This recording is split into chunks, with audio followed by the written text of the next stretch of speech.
اعوذ باللہ من الشیطان الرجیم بسم اللہ الرحمن الرحیم قال النبی صلی اللہ علیہ وسلم من تقرب فیہ بخصلۃ من الخیر کان کمن ادى فریضۃ فیما سواہ وعن عدی بن حاتم رضی اللہ عنہ قال سمعت رسول اللہ صلی اللہ علیہ وسلم یقول ما منکم من احد الا سیکلمہ اللہ لیس بینہ وبینہ ترجمان فینظر ایمن منہ فلا یری الا ما قدم فینظر اشأم منہ فلا یری الا ما قدم فینظر بین یدیہ فلا یری الا النار تلقاء وجہہ فاتقوا النار ولو بشق تمرۃ او کما قال النبی صلی اللہ علیہ وسلم اللہم صل علی محمد وعلی آل محمد کما صلیت علی ابراہیم وعلی آل ابراہیم انک حمید مجید۔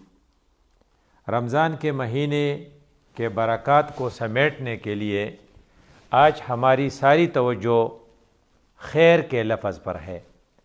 خیر کا یہ لفظ قرآن کریم کے سورۃ حج کے آیات نمبر 77 میں بھی ہے۔ یا ایھا الذین آمنوا ارکعوا واسجدوا واعبدوا ربکم وافعلوا الخیر۔ رکوع اور سجدے کے علاوہ جس بات کا حکم دیا گیا ہے مومنوں کو وہ ہے کہ آپ خیر کا عمل کریں، بلائی کا کوئی کام کریں، کسی کو فائدہ پہنچائیں۔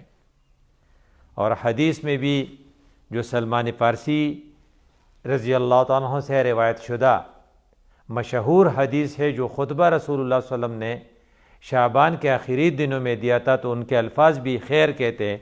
وَمَن تَقَرَّبَ فِيهِ بِخَصْلَةٍ مِّنَ الْخَيْرِ، جو رمضان کے مہینے میں خیر کا کوئی کام کر گیا، یہ ایسا ہے جیسا کہ باقی مہینوں میں یہ فرض کام کر لے کان کمن ادى فریضۃ فیما سوا۔ گویا کہ خیر اس کام کو کہتے ہیں جو آپ آپشنل ہے، جو آپ کے ذمے لازم نہیں ہے، جن کو ہم نوافل سے تعبیر کرتے ہیں۔ رمضان کے مہینے میں اس کی ویلیو اور اس کا ثواب باقی مہینوں کے فرض کے برابر ہوگا۔ ہم عام طور پر اس کو نفل نماز سمجھتے ہیں، اور اس لیے ہماری توجہ اس پہ ہوتی ہے کہ آپ زیادہ نفلیں پڑھیں تو اس میں فرض جیسا ثواب آپ کو ملے گا۔ یہ بات اپنی جگہ ٹھیک ہے، لیکن اس کا دائرہ زیادہ وسیع ہے۔ خیر وہ کام جو آپ فزیکلی یا مینولی کرتے ہیں اور کسی کو اس سے فائدہ ہو، اور وہ آپ کی ڈیوٹی نہ ہو، آپ اپنی ڈیوٹی سے زائد ایسا کام کرتے ہیں، تو یہ بھی ایک نفل کام ہے جس کی ویلیو اور جس کی اجر باقی دنوں کے مقابلے میں آپ کو زیادہ ملے گا۔ فرماتے ہیں مثال کے طور پر راستے میں کوئی پڑا ہوا پتھر ہے یا شیشہ ہے اور آپ نے اس کو ہٹا دیا، اس نیت سے کوئی ٹھوکر کھا کر گر جائے گا، یہ آپ نے خیر کا وہ کام کیا جو کہ آپ کی ڈیوٹی میں نہیں تھا، لیکن آپ نے اس کو نفل سمجھ کے کر لیا۔ ایک طرف آپ نے نوافل کا اہتمام کرنا ہے، رکوع اور سجود کو، اور دوسری طرف آپ نے بلائی کے کام کرنے ہیں۔ اس لیے ایک حکیم اور ہوشیار آدمی نے یہ جملہ فرمایا ہے کہ رمضان میں صرف کثرت سجود اور کثرت رکوع کا حکم نہیں ہے، کثرت وفعل الخیر کا بھی حکم ہے۔ اس لیے آپ بلائی کے کچھ کام کر لیں کہ لوگوں کو اس سے فائدہ پہنچے۔ مثال کے طور پر اگر آپ کی ذمہ کوئی ڈیوٹی ہے تو آپ اپنی ڈیوٹی کو زیادہ وقت دے، جو آپ کی ذمہ نہیں ہے، تو یہ بھی خیر کا ایک کام ہے۔ اور اگر آپ کا کوئی مزدور اور ملازم آپ کے ساتھ کام کرتا ہے تو اس کی محنت سے زیادہ معاوضہ دے۔ اگر آپ نے دیہڑی دار کو رکھا ہے 500 روپے پر ڈے کے حساب سے، تو جاتے وقت آپ اسے 550 یا 600 روپے دیں گے، تو یہ خیر کا ایک کام آپ نے کر دیا۔ اگر آپ دکاندار ہیں تو آپ اپنی منافع کا رینج کم رکھ کے، آپ 10% کماتے تھے تو آپ اپنی کمائی کو 5% پہ لے آئے، اور اگر آپ ڈاکٹر اور یا حکیم ہیں تو آپ مریضوں کا مفت علاج کیجئے یا ان کو مفت دوائی دینے کا اہتمام کیجئے۔ تو یہ آپ کے پاس خیر کا ایک کام ہے جو آپ کر سکتے ہیں۔ اگر آپ سیکھنے اور سکھانے والے ہیں تو آپ پہلی وقت سے زیادہ وقت اس میں صرف کر دیجئے، یہ بھی خیر کی ایک شکل ہے۔ اور اگر آپ کے ساتھ کسی نے زیادتی کی ہے تو آپ انتقام کی بجائے اس کو معاف کر دیجئے، یہ بھی وفعل الخیر میں آتا ہے۔ یہ سارے نفل کام ہے، لیکن اگر آپ نے یہ کیے تو یہ رمضان کے مہینے میں فرض کے برابر آتے ہیں۔ پچھلے لوگ جو گزرے ہیں نیک، وہ ایسا بہت کچھ کر چکے ہیں۔ حضرت عمر فاروق رضی اللہ عنہ جیسے جلیل القدر صحابی جو خلیفہ وقت بھی ہے، اور مدینہ میں کچھ مسافر آئے ہیں، ان کے پاس سامان ہے، تو وہ عبداللہ وہ جو رسول اللہ کے جلیل القدر صحابی ہے، وہ اس صحابی سے کہتے ہیں عبد الرحمن ابن عوف جو بھی بڑے مالدار صحابی ہے کہ آؤ عبد الرحمن بھائی، آج ہم اس قافلے کی حفاظت کے لیے چوکیداری کرتے ہیں۔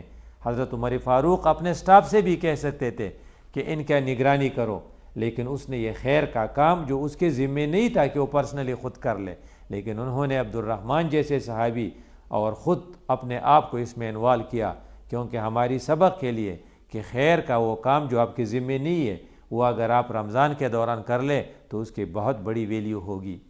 گویا کہ ہمارے لیے ان احادیث میں کہ رسول اللہ صلی اللہ علیہ وسلم نے فرمایا تھا من تقرب فیہ بخصلۃ من الخیر، اگر آپ اللہ کے قریب پہنچنا چاہتے ہیں تو ایک طرف آپ نوافل کا اہتمام کر لیں، لیکن دوسری طرف آپ کسی کو فائدہ پہنچائے فزیکلی، یہ آپ کے پیسوں کی صورت میں بھی ہو سکتا ہے۔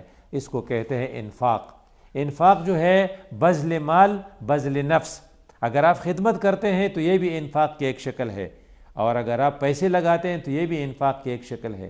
پیسوں کی صورت میں جو ہمارے اوپر فرض ہے، واجب ہے، رمضان کے مہینے میں ہم نے کرنا ہے، اس کو کہتے ہیں فطرانہ، صدقہ فطر، وہ انشاءاللہ ہم ضرور دیں گے۔ اور ایک انفاق کی ایک اور شکل جو ہمارے ذمہ لازم ہے وہ ہے زکوٰۃ۔ انفاق کی ایک اور شکل جو ہمارے ذمہ لازم ہے وہ ہے عشر، جو ہم اپنی فصل کی آمدنی سے دیتے ہیں۔ اور ایک اور شکل جو ہمارے اوپر لازم ہے وہ صاحب نصاب لوگوں پر وہ ہے قربانی، کہ عید قربان کے موقع پر ہم جانور لے کر ذبح کرتے ہیں اور پھر لوگوں کو دیتے ہیں۔ یہ تو اس کی کمپلسری شکلیں ہیں، لیکن اس کے علاوہ بھی ہم نے کچھ مالی صدقے بھی کرنے ہیں، اور مادی اور مینول، اور اپنی جسم سے، اپنی حرکات سے، اپنی زبان سے کسی کو فائدہ پہنچانا ہے، جس کو کہتے ہیں بذل نفس۔ ایک ہے بذل مال، دوسرا ہے بذل نفس۔ اب قرآن کی ترتیب کو دیکھیے، سورہ حج میں ہم سے کہا گیا ہے یا ایھا الذین آمنوا، اے ایمان والو، ارکعوا واسجدوا وعبدوا ربکم، رکوع اور سجدوں میں زیادہ کرو، رکوع زیادہ کرو، سجدے زیادہ کرو۔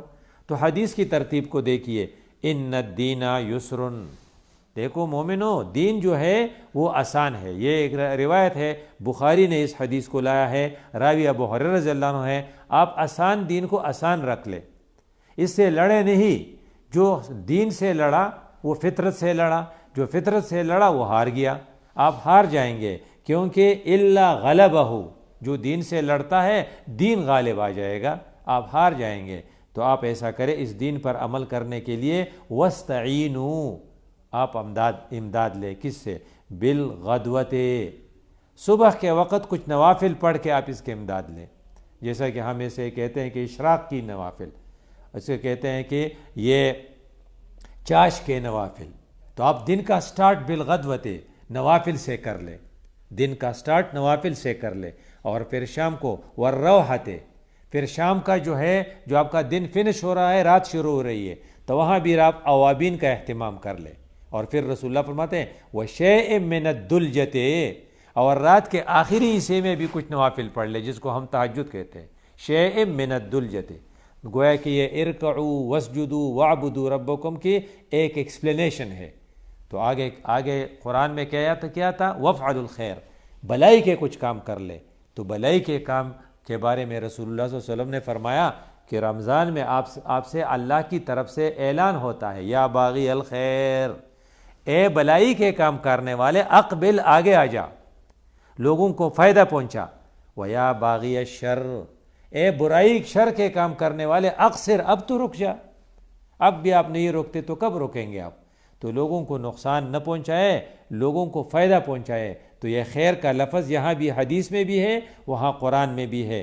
تو عدی ابن حاتم سے روایت ہے رضی اللہ تعالیٰ عنہ، یہ حاتم طائی کا بیٹا ہے، جو مشہور حاتم طائی گزرے ہیں تاریخ میں، ان کے بیٹے کا نام عدی تھا، یہ ایمان لائے تھے رسول اللہ صلی اللہ علیہ وسلم کے بارے میں۔ قال سمعت رسول اللہ صلی اللہ علیہ وسلم، یہ فرماتے ہیں میں نے اللہ کے رسول سے سنا ہے، یقولو، کہ وہ فرماتے تھے، ما منکم من احد، تم میں سے کوئی نہیں ہوگا، الا سیکلمہ اللہ، مگر اللہ اس سے بالمشافہہ بات کرے گا، یعنی کمیونیکیشن گیپ ختم ہو جائے گی۔ یہ بندہ ہے، سامنے اللہ ہے، کوئی زبان وغیرہ کا کوئی مسئلہ نہیں ہوگا، اللہ جو بولی بولے گا اس کی سمجھ آ جائے گی، یہ جو بولی بولے گا اللہ کو سمجھ آ جائے گی۔ یہ نہیں ہے کہ اس میں کمیونیکیشن گیپ ہوگا اور ان کے لیے کسی ترجمان کی ضرورت ہوگی، نہیں، کوئی کسی ترجمان کی انٹرپریٹیشن کے لیے کسی ترجمان کی ضرورت نہیں ہوگی۔ لیس بینہ و بینہ ترجمان، اللہ اور اس کے سامنے کوئی ترجمان نہیں ہوگا۔ تو وہاں پر یہ آدمی دیکھے گا۔ اب دیکھو یہ ہمیں بتا رہا ہے اللہ کے رسول، وہ خود دیکھ کے آئے ہیں، اللہ نے پہلے ان کو دکھا دیا تاکہ وہ ہم کو دکھا دے۔ تو اللہ کے رسول فرماتے ہیں فَيَنْظُرُ أَيْمَنَ مِنْهُ، یہ آدمی جو اللہ کے سامنے کھڑا ہوگا، یہ پریشانی کی حالت میں اپنی دائیں طرف دیکھے گا، فَلَا يَرَى إِلَّا مَا قَدَّمَا، تو اس کے اعمال نظر آئیں گے، وہاں پر تو اور کچھ نہیں ہے، آپ کے اعمال نظر آئیں گے۔ فَيَنْظُرَ أَشْأَمَ مِنْهُ، یہ اپنے بائیں طرف دیکھے گا، فَلَا يَرَى إِلَّا مَا قَدَّمَا، تو پھر اس کو صرف اپنے اعمال نظر آئیں گے۔ اگر ڈسٹریبیوشن اس طرح ہے کہ اس کے اعمال صالحہ دائیں طرف ہیں، اعمال طالحہ بائیں طرف ہے، تو یہ اس پر بھی نظر ڈالے گا، اس پر بھی نظر ڈالے گا، اور اس کو یہ اپنے اعمال نظر آئیں گے۔ اب اگر دائیں والے نیک اعمال زیادہ ہے تو فَأَمَّا مَنْ ثَقُلَتْ مَوَازِينُهُ کے کرائٹیریا پہ آ جائے گا، اور اگر یہ بائیں طرف والے خراب اعمال زیادہ ہے تو پھر اما من خفت موازینہ کے کرائٹیریا پر آ جائے گا۔ یہ آدمی وہاں پر اللہ کے سامنے کھڑا ہے، ان کے درمیان کوئی کمیونیکیشن گیپ نہیں ہے، یہ دائیں اور بائیں اپنے اعمال دیکھ رہا ہے۔ آگے اس نے دیکھ لیا تو آگے کیا ہے، فلا یرا الا ما قد فینظر بین یدیہ، یہ آگے کی طرف دیکھے گا، فلا یرا الا النار، آگے تو صرف جہنم نظر آئے گی۔ اب اس کو تو خطرہ ہے، تو پھر کہتے ہیں تلقاء وجہہ، اس کے سامنے جہنم کی آگ ہوگی۔ تو پھر اللہ کے رسول نے آخری الفاظ ہمارے سمجھانے کے لیے اور ہمارے الرٹ ہونے کے لیے فرمایا، فاتقوا النار، اپنے آپ کو آگ سے بچاؤ، ولو بشق تمرۃ، اگرچہ آپ اپنے آپ کو آگ سے بچانے کی فکر کرو، اگر کہ ایک کھجور کا آدھا حصہ ہی تمہارے پاس ہو، اسی کو دیکھ کر آگ سے بچو۔ گویا کہ صدقہ کی طرف ترغیب ہے کہ بلائی کے کام آپ کریں، صدقہ کریں۔ صدقہ کا ایک وسیع تصور ہے، تو اس میں یہ بھی آتے ہیں جو ہم نے پہلے بتائی کہ اپنے رستے سے پتھر ہٹایا، اپنے رستے سے شیشہ ہٹایا، آپ دکاندار ہیں، اپنے کم منافع کمایا، آپ ڈاکٹر ہے تو آپ نے فری انجیکشن لگایا یا فری میڈیسن کسی کو دی، کسی کا فری معائنہ کرایا، کسی کے فری ٹیسٹ کرائے، تو یہ بھی آتا ہے۔ آپ سے زیادتی کسی نے کی تھی، آپ نے انتقام کے بجائے اس کو معاف کر دیا، یہ سارے اس میں آتے ہیں۔ اور فزیکلی بھی، فنانشیلی بھی اگر آپ پیسے لگاتے ہیں تو اس کا بھی کوئی پرابلم نہیں ہے۔ آپ کے پاس اگر کھجور نہیں، کھجور کا آدھا حصہ ہو وہ بھی دیں گے، اس سے بھی کام چل جائے گا۔ اس لیے آپ اس کا اہتمام کریں کہ آپ ضرور کچھ نہ کچھ صدقہ دیں، کیونکہ یہ صدقہ جو ہے یہ آپ کو جہنم کی آگ سے بچائے گی۔ حضور سے کسی نے پوچھا کہ ایو صدقۃ افضل، کون سا صدقہ سب سے بہتر ہے؟ تو حضور کا جواب تھا جہد المقل، اس آدمی کا صدقہ جس کے پاس کچھ نہیں ہے، قلیل ہے، بس اس کا خرچہ زیادہ ہے، مدنی کم ہے، پھر بھی وہ اس قلیل سے دیتا ہے۔ اگر ایک آدمی کے پاس 1000 روپے ہے اور اس نے اس سے 100 روپے دے دیے تو گویا کہ اس نے تو اپنی دولت کی 10% خرچ کیا اللہ کے راستے میں۔ دوسرے کے پاس لاکھوں ہیں تو اس نے 1000 دی تو اس نے تو 1% بھی خرچ نہیں کیا. اس لیے اللہ کوالٹی کو دیتا ہے، دیکھتا ہے، کوانٹٹی کو نہیں. تو کوالٹی اس کی بہتر ہے یہ 1000 روپے والے نے جس نے 100 روپے دے دیے.